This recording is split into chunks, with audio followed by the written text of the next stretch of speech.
Hey guys, it's Matty and I'm here to talk about week 15 of my progress so far. First of all, I want to apologize if there's any background noise or anything. There are people working like just outside the hallway here. And second of all, I'm a week late again because I've visited Sweden with my mother. So we have family living there, and my mother booked us a surprise holiday there. Because it was my birthday last week as well. She thought it was a good idea to visit my uncle there, which it was because I really liked that uncle, so that was nice. Anyway, for the rest, I've spent my first week in NL10, which was quite eventful, I'd say. It was a nice week. I'm down a little bit though, which is a bit unfortunate. But yeah, it was a lot of flush over flush, set over set bullshit, and yeah, it happens, I guess. Especially button versus big blind stuff, because we open like every suited hand on the button, and I was in quite a few flush versus flush spots there, and we were told not to fold flushes. So yeah, it's unfortunate. Like, one hand was where I opened Jack 4 of clubs and I was up against Ace 5 of clubs, and of course the third club hit, though that was a stack gone. And I had the same with Queen 5 of diamonds against Ace 10 of diamonds. Unfortunate stuff, yeah. Anyway, let's jump right into the graph. Here we go. Yeah, it's for playing I'm down $50, but the rake is also a lot higher, and which means the rake back is also a lot higher, which is nice. I'm also playing not half of these hands, but a quarter of these hands are on a different site. It's a pretty decent site, except for the fact that the software is fucking crap. The 6 max tables have 10 spots as well, and everybody can just sit wherever they want. Meaning it's pretty terrible for the HUD and stuff. But anyway, there's a lot of fish there, and I get a 60% rake back deal, which is pretty nice. So with all the rake back here, I think I got maybe there's a little part from the last few K hands of NL5 in there, but I think I got 35 euros rake back over these hands. So I'm only down $15 in total, which is fine, I guess. Considering what happened in the hands. As usual, you guys, maybe you remember my video when I moved up to NL5. Yeah, I don't get lucky when I move up, it seems, which is unfortunate, but yeah, it happens, it's poker. So anyway, let's see. Yeah, this was a very unfortunate drop here. I think it was over 2 days. I quit somewhere over here, and then session afterwards started off with a flush over flush and stuff as well. And yeah, that was an unfortunate drop of despair here. I was working so hard to make it back, and then I got there with rake back here. I was up $20 or something, and then and then I just dropped down again. Anyway. Well, as long as I keep it up, I'm not making that many mistakes, but I do some stupid stuff every now and then. I still haven't learned to fold to river raises. Yeah. Anyway, yeah, let's jump into the hands. I have 3 hands here because most were not that interesting, but I have a few interesting spots, I guess. Let me just move that out of the way. There we go. Right, so first hand we have King 10 of hearts in the small blind.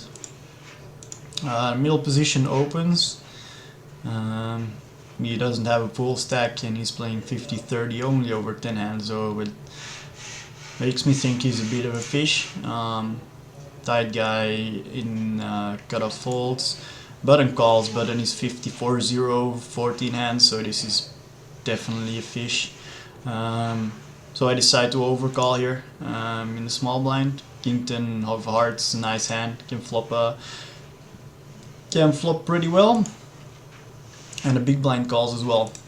Right, so we flop Trip's second kicker. That's pretty decent. So we check to the pre-flop aggressor. He bets 40 cents. Fishing the on the button calls as well. So I decide, like here, I think like I have the best hand here, like 95% of the time, like 99% of the time, maybe even. Like if someone has deuces or ace 10, it's possible. But yeah, that's not that many combos, so I decide to put in a raise here. And fish calls. So right now I think his range is like 10x, deuce deuce, like nothing. I don't think he would call a raise here with, yeah, maybe he has jacks or something, because like a player like this looks like a giant station, so could have jacks here as well, or queens or whatever, especially because he doesn't seem to raise pre. Anyway, the Jagat's not really a good card, except we turn a flush draw as well for if he has naked trips. So I decided to make a continuation bet, getting value from Queen 10, 10 9, 10 8, 10 7, which I think this guy will have as well. Especially because he's playing 54% of the hand so far. 54, even though it's only 14 hands, so you can't be sure yet.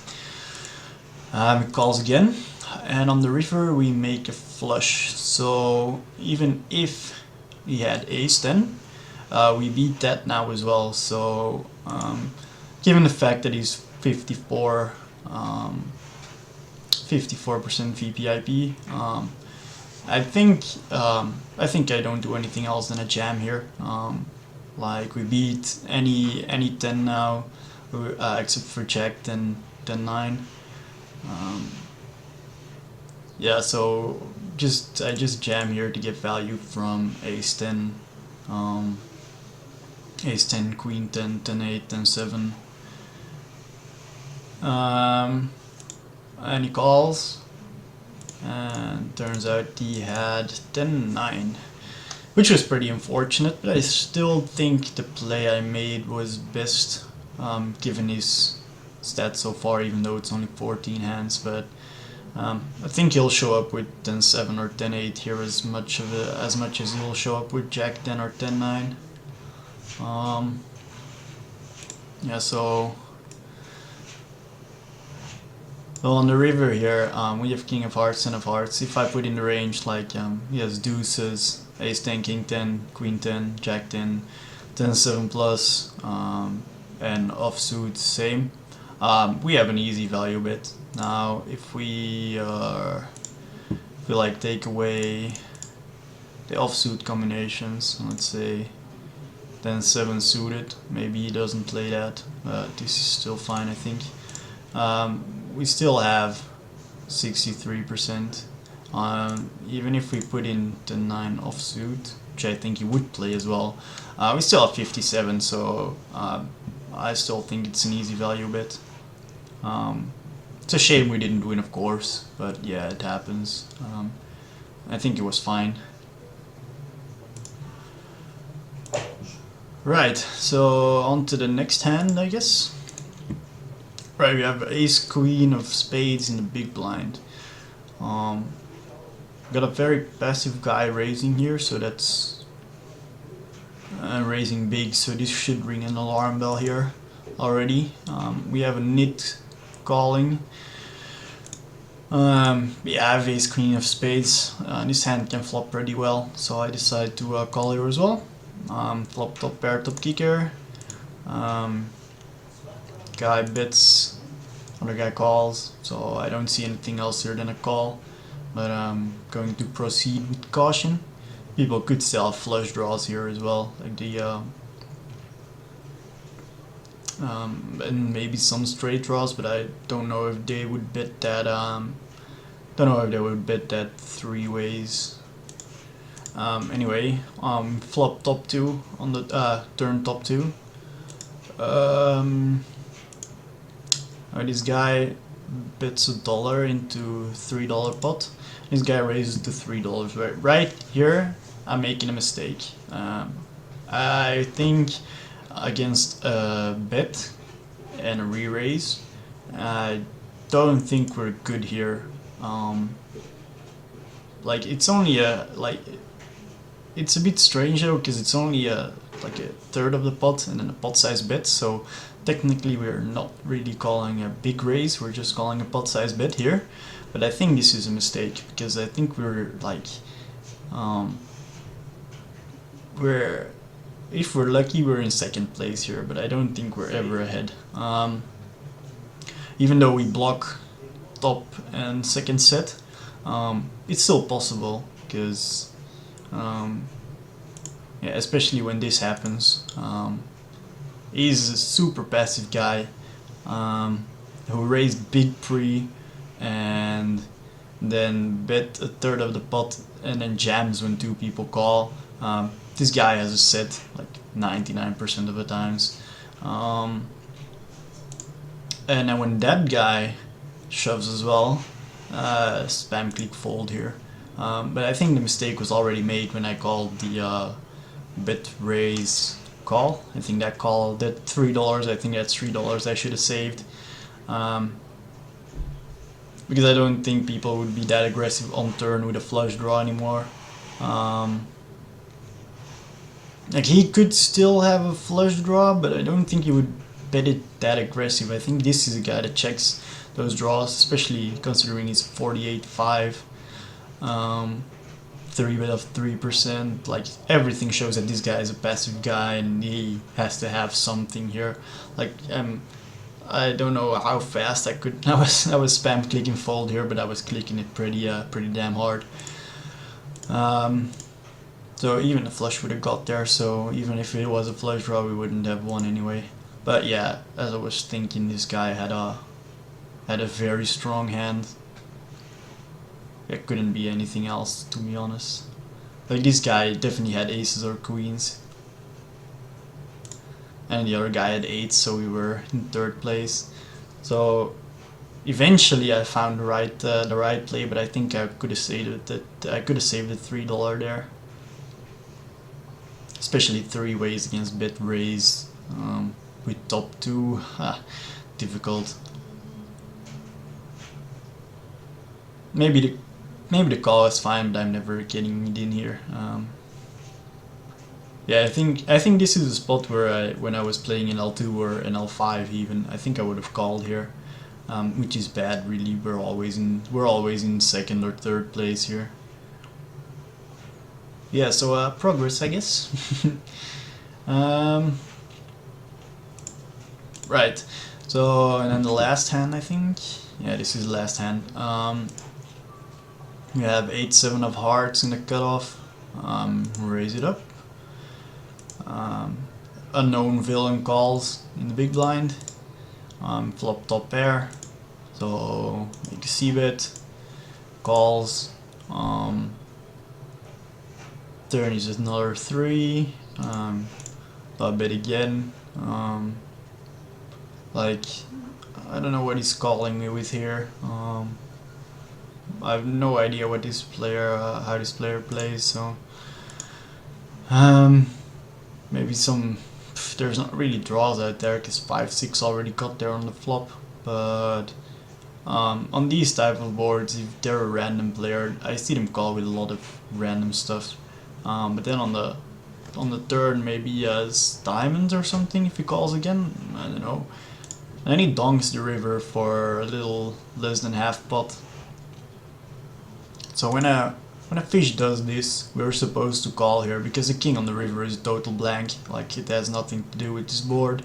But I didn't have any reads yet because I think this was like the person in the big blind's first hand with us.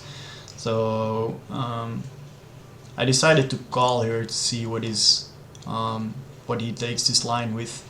Well, given the reasons, like I said, the king is a total blank. Why would he have a king? Why would he ever have a king in this spot unless he floats his flop with like king jack of diamonds or something, or king 10 of diamonds or whatever.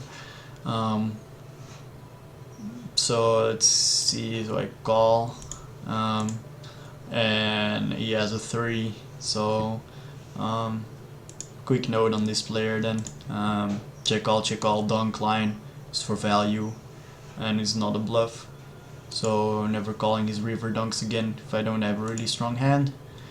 And that's, yeah, I had to pay, like, 'cause otherwise if he would check the river would have gone check check.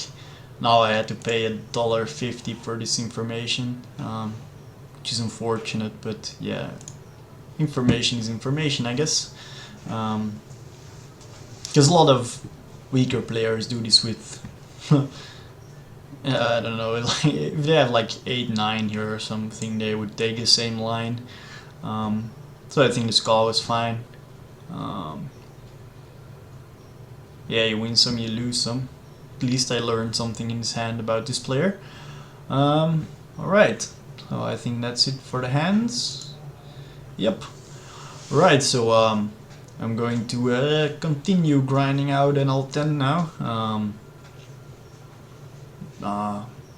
Hopefully it goes a little bit better than -5 buy-ins over 10k or 11k hands, but yeah, it happens. Like, I could show you some flush over flushes and stuff, but that's, like I said, that's boring stuff.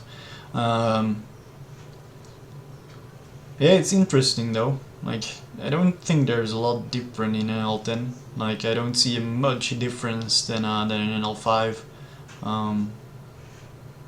There's, well, it's, yeah, fish are the same. Like, I still see some ridiculous stuff, like really ridiculous hands. There's less of them than in NL5, and in NL5 there was less of them than in NL2, but it's still there. So yeah, guess I keep grinding and keep trying to move up. So anyway, thank you guys for watching, and I'll see you guys again next week. Peace.